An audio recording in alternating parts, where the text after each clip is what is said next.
Our studios here on the John Hammond Street in Ghana's capital, Accra. Good morning. You're welcome to the first bulletin of the day here on TV3. I'm Godwin Asidiba. The headlines. Youth activist Eric Bacha to face appointment committee over his claim that members receive monies from ministerial nominees.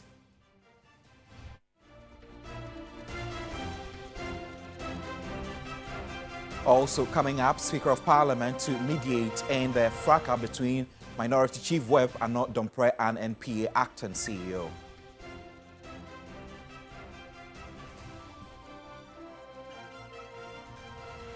Attorney General reviewing high-profile criminal cases with the aim of deciding which ones to discontinue.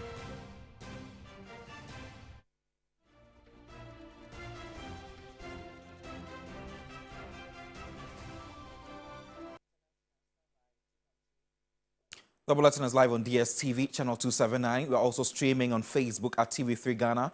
Do join us with your thoughts and your comments as well. We begin the bulletin from here, where youth activist Eric Bacha is to face the appointments committee later this morning, following his post on Facebook suggesting that members of the committee take money from ministerial nominees. This caused several hours of delay in the vetting of the nominees due to the nominees' decision not to continue with the vetting because their reputation had been tarnished by the said publication. The committee chair, Bernard Ahiafo, immediately extended an invitation to the youth activists to appear before the committee this morning after debunking the allegation. I, Bernard Ahiafo, First Deputy Speaker of Ghana's Parliament and the Chairman of the Vetting Committee, wants to place it on record that myself and the committee members do not demand money from any nominee before vetting and approval. I will therefore direct the clerk of the committee to invite Eric Bacha to appear before the committee tomorrow at 10 before noon to provide evidence of Bernard Ahiafo, the chairman of the vetting committee, or any member of the vetting committee, to back his claim that we demand money from the nominees before vetting and approval. Clerk of the committee, I so direct. When he failed, then we can invoke the powers of the committee under Article 103 and our own standing order 134. I so direct. Thank you for your attention. This will definitely be live here on TV3, so do make some time to tune in to watch so that we all get to see how the outcome will look like at the end of the day. But to a story that actually garnered a lot of conversation yesterday and also had tongues wagging, the Speaker of Parliament, Alban Suman has resolved to settle the confrontation between the Minority Chief Whip, Frank Arnaud Domprey, and acting CEO of the Petroleum Commission, MFA Hadkasol. This follows an appeal by the Minority Chief Whip for the Speaker to make a consequential orders in relation to utterances made by her, which he described as unacceptable. It all started when a heated exchange erupted between the newly appointed CEO of the National Petroleum Commission, MFA Hadkasol, and the Minority Chief Whip, Arnaud Domprey. What do you mean by taking me on? What does that phrase mean? You called us micro. But you are micro-minority. Doesn't Nathaniel himself use that phrase? That's fine. We'll deal with that. I don't have time. We'll deal with that. You think you can bully me here? Hey, not this silly can bully me. You heard the word she used. What called me silly? She called me silly. Are you a silly child? No. We will deal with this matter. You called me silly. I don't have time. Good enough. The tension began when Arnaud Domprey, who is the Minority Chief Whip, raised concerns over a social media post accusing the Appointments Committee of allegedly taking bribes in relation to the vetting of ministerial nominees. Another member called for the vetting committee to suspend its proceedings until the matter is investigated to protect the dignity of the committee. However, the majority side disagreed, leading to a back-and-forth debate that ultimately resulted in the suspension of sitting. He subsequently brought the matter to the floor of Parliament, seeking a consequential order from the Speaker. I didn't provoke her in any way. Suddenly, insults were being held at me.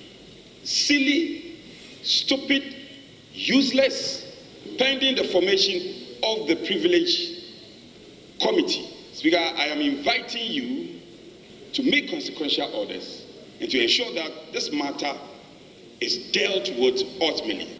Gavin Sabuja, the former Minority Chief Whip and current Minister for Roads and Highways, suggested that the Minority Chief Whip let the matter slide. I took consolation in the fact that my colleague confirmed that the individual involved actually approached and apologized profusely. I was just going to appeal to my colleague to let this matter rest. However, the minority side rejected this proposal, leading to further arguments and counter-arguments. The Speaker of Parliament ultimately intervened. I will grant opportunity to the complainant and the suspect, and I will go into the matter, take the appropriate action and report back to the House. But it did not end there. He made an emphatic statement on the importance of according respect to the House. Without respect for Parliament and parliamentarians, there is no democracy. We are the protectors of the rights and the dignities of our people. If we ourselves are endangered species, then nothing is left for our country. But before we ask for our pound of flesh, respect is earned. Judith Brown, TV3 News, Parliament House, Accra. Let's move out from Parliament. The living God I serve has disgraced and cursed all my enemies, prosecutors and destiny haters. Those were words from former Chief Executive of Ghana Coco Board, Dr. Stephen Kwabena Opuni, after the Accra High Court acquitted and discharged he and businessman Seydou Agongo. The duo have been charged with causing financial loss to the state of the sum of 271 million Ghana cedis and were on 300,000 self-recognized bill. My colleague, Lord Edwasari, has been looking into this story. The two are facing 27 charges, including defrauding by false pretenses, willfully causing financial loss to the state, corruption by public officers, and contravention of the Public Procurement Act. In court on Tuesday, January 28, the prosecution led by State Attorney Enamlo Mensah told the High Court that they had been directed by the Attorney General to drop the charges against the accused persons. They therefore filed a notice of withdrawal, citing Section 59, Act 30. The case has been spanning since March 2018, when the accused persons were charged with causing a financial loss of more than 271 million Ghana cedis to the state in a series of lithovid foliar fertilizer transactions. The presiding judge, Justice Abuaje Tando, then acquitted and discharged the accused persons after granting the prosecution's application. Justice Tando further commended Dr. Opuni and Seydou Agongo for their character and demeanor throughout the proceedings. Lead counsel for Dr. Opuni, Samuel Kujo, prayed the court for an order to release the passport of the former Coco Board CEO and businessman Agongo, which had been deposited with the CID since the inception of the case. Per the prosecution's case, the duo acted illegally in a series of lithovid fertilizer deals that cost the Ghana Cocoa Board losses amounting to 271 million. They were thus granted a 300,000 Ghana cedi self-recognizance bill each. The prosecution, led by the Director of Public Prosecutions, Yvonne Atakra Obobisa, closed its case after calling on 7 witnesses from March 29, 2021. The accused persons were directed to open their defense, and the Cocoa Board CEO did so on December 3, 2021, calling on 11 witnesses in total. Businessman Seydou Agongo and his company, Agriculture. However, called on 9 witnesses and he was still being cross-examined when the prosecution filed the notice to drop the charges. The 9th witness, a principal research scientist with the Nuclear and Allied Sciences at the Atomic Energy Ghana, Dr. Samuel Akutubampo, told the court that the report from the Ghana Standards Authority being relied on to prosecute Dr. Stephen Kwabena Opuni and businessman Seidu Agongo was unreliable and lacks scientific basis. Reacting to the judgment, Dr. Stephen Opuni, elated with the outcome, indicated that he had been vindicated. All I want to say is all power and authority belong to the Almighty God and not human beings. And then I will add that the living God I serve has disgraced and has cursed all my enemies, my persecutors, and my destiny haters. With the charges withdrawn, Dr. Opuni and Seidu Agongo are free from legal proceedings in this matter. Lodi Dwasari, TV3 News, Accra. You're still watching the morning news here on TV3 with me, Godwin Asedeba.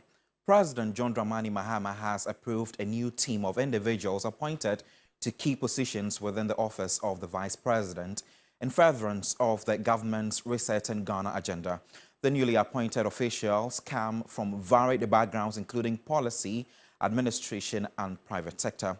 Among the appointees is Alex Percival Segwefia, who has been appointed Chief of Staff to Vice President Professor Nana Jane Opoku-Agyeman, while Mrs. Alberta Graham will take on the role of the Head of Administration. Professor Theresa Enin has been appointed to the office alongside political and policy experts Ms. Daniela Mavis Mathias and Dr. Samuel Ofusu-Ampofo.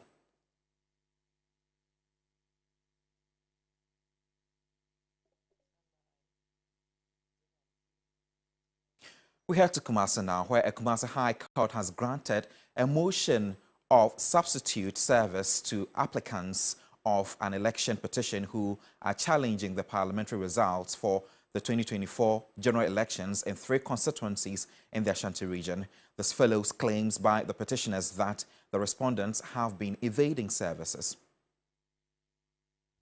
The National Democratic Congress still insists its parliamentary candidates in Obuasi East, Afuano North, and Afuano Southwest won the 2024 elections, even though the Electoral Commission officially declared it in favor of parliamentary candidates for the New Patriotic Party. The party has filed a suit at the High Court challenging the results in the 3 constituencies. Counsel for the petitioners, Evans Amankwa, was satisfied with the court's decision to grant them request for substitute service. The first and the second respondent in our petition, that is the 3 members of parliament for Obuasi East, Afuano Southwest, and Afuano North, were evading service, so we couldn't get them to serve them. And the Electoral Commission, you go to the Electoral Commission's office and they will tell you that there's a new directive that if there's any process, it's supposed to be served on the commissioners. And you can't get the commissioners also to solve them. So we filed motion for substituted service, and gracefully the court has granted our motion.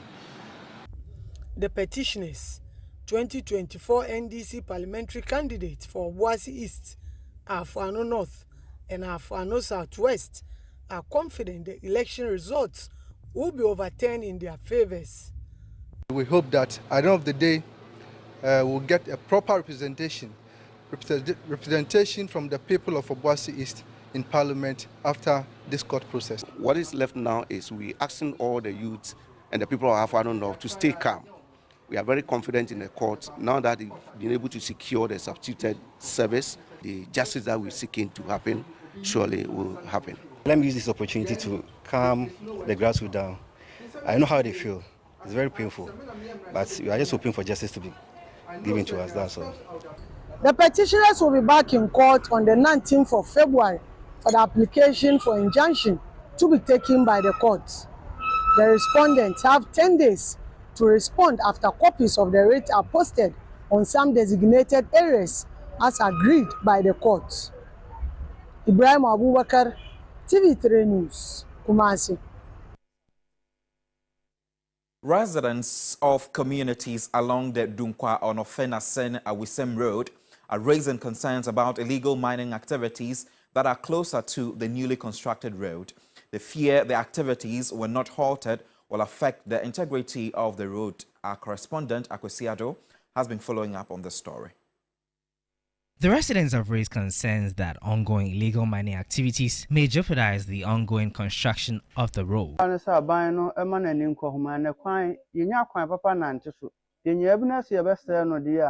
Government should pay attention to the illegal mining.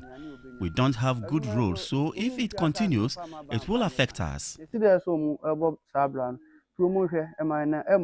Meanwhile, activities of illegal alluvial miners continue to further pollute the Ofen and Pra rivers. At some points, the natural course of these rivers have either been diverted or blocked by the miners. Residents, particularly farmers, are getting increasingly worried about the situation. They say it's becoming difficult to get water for farming. In an attempt to save these waters, some local authorities embarked on an operation to flush out some illegal miners from the river Ofen and even had some mining equipment impounded. As a party, any district, as a municipal, we pledge to support the government to fight against illegal mining so that legal mining will thrive.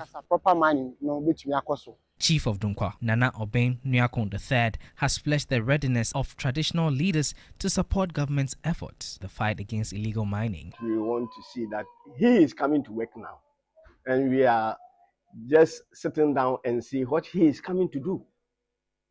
Because for the past, we have spoke each and every day. So now he has come, and we are listening to him, and we want to hear from him what he is coming to do for us. A finance expert and senior lecturer at the University of Professional Studies, Accra, UPSA, Dr. Eric Bacha has criticized the government's National Economic Dialogue Planning Committee, calling it a wasteful duplication of state resources.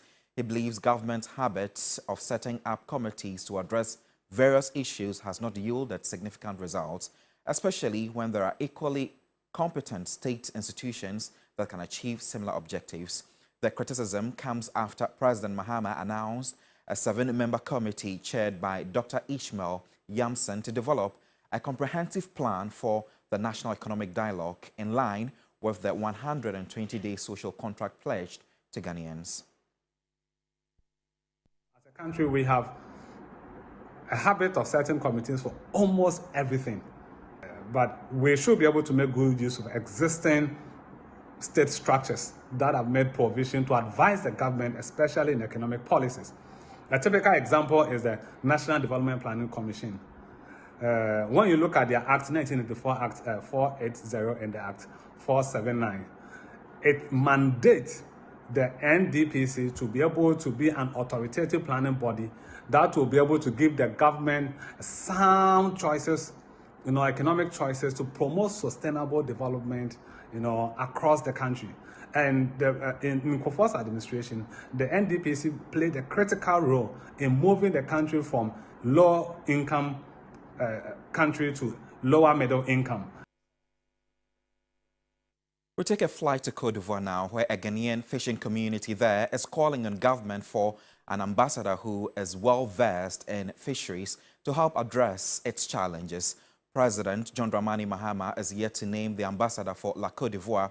However, Speaker of Parliament Alban Kingsford Sumana Bagbain says he intends to collaborate with the Ivorian Parliament to address the fishermen's plight. Erama Smith has more.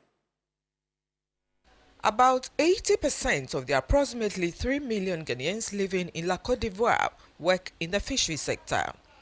They complain that they face many challenges, including maltreatment and seizure of their catch by the Ivorian security. According to them, the previous ambassador from Ghana failed to address their concerns, leaving them vulnerable. Meet Rebecca Kujo, a dedicated fishmonger, and Kwame Domfe, a respected member of the committee in charge of their fuel. Yeah, we'll be too quiet and can you do now, so Ghana embassy about 8 parliament already. Or mammy, who says, "Oh, too quiet and you do." Nti yesre abamba bi sese omo tenase no mo hwe Ghana embassy amaye ne a omo ma ye Ghana embassy owo wodo Ghana embassy a wonim nipa Ghana embassy a woti nipa hawase na mo se Ghana embassy pe etwa mu ko ye de ye di nyame din pa wo ma chew embassy yinya embassy no won fa so no ma no pada wonya hen ye no fa so abro na abro inara no so wa ka den ka ye ka dante de na ka enim de obi a ohwa ye no do embassy mboa hen. This is Zimbabwe, a community in La Côte d'Ivoire which hosts a large number of Ghanaian fishermen. They also recount harrowing experiences of harassment and extortion by the Ivorian security forces, despite having all the necessary documents for their operations. If you remember, one happens for her, what do you do to her? Bus stop, we will sound crack, a baby won't crack it in our nature, no, and oh man, I was there, walk a car, no one my hand, I want to so to me, Gina, Manodo, and number one our pair. No watch because musi yenye insurance ya insurance yenye visit technique ya visit technique yenye response yen shabana paper ya ye Ni hana sa wonya ama akonhyempo ba ye ni kamafo nti sisi akọ Ghana na ka frɛ impa sailors de won bre na yembe yedwuma okoduvu a wose womba ombe yedwuma okoduvu a police fu monyi because akọpo ba wogigi ensem sika wogigi ensem nam nti abesre abane yi authority for no one kasa na edwuma no ya affordable for me. Joseph Kobna shares his thoughts on the impact of the close season on their livelihood. That's the Ghana mbra what to pum na Cote d'Ivoire ha want to pum honorable how kumsu na nanka so in Cote d'Ivoire for my own kind no so to pum are the same date yaho nti what to Ghana punu ma na nti aba ha ni abeye edwuma obo ya na asan na yeko or the same data, but what to Ghana ma, what to his will be the same too. On my hand, I fell from what bread, the maybe I can all by the other wing I will go for. In a significant development, the Speaker of Parliament, Urban Kingsford Sumana Babin, has assured them of his commitment to finding a lasting solution to their challenges. This issue you drew my attention, I'll definitely take it to the new minister and the president that our people here depend on fishing, and the figure I got is 80% of Ghanaians residents here deal in what? Fishing.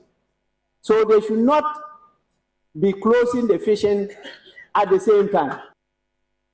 At a community engagement, he pledged to collaborate with the Ivorian Parliament to address their plight. So the two governments, as we work together, will solve these problems once we are one and the same people. So the arrangement we are doing from parliament to parliament and the rest is very good for all of us. Irama Smith, TV3 News, La Côte d'Ivoire. And that's how we bring the bulletin to an end this morning. But also do remember that youth activist Eric Bacha will be meeting the appointment committee in Parliament, and trust us here at TV3 to bring you all the details comprehensively. Well, the show will continue shortly with the team, so do make time to stay with us here. My name is Gordon Silva. See you soon.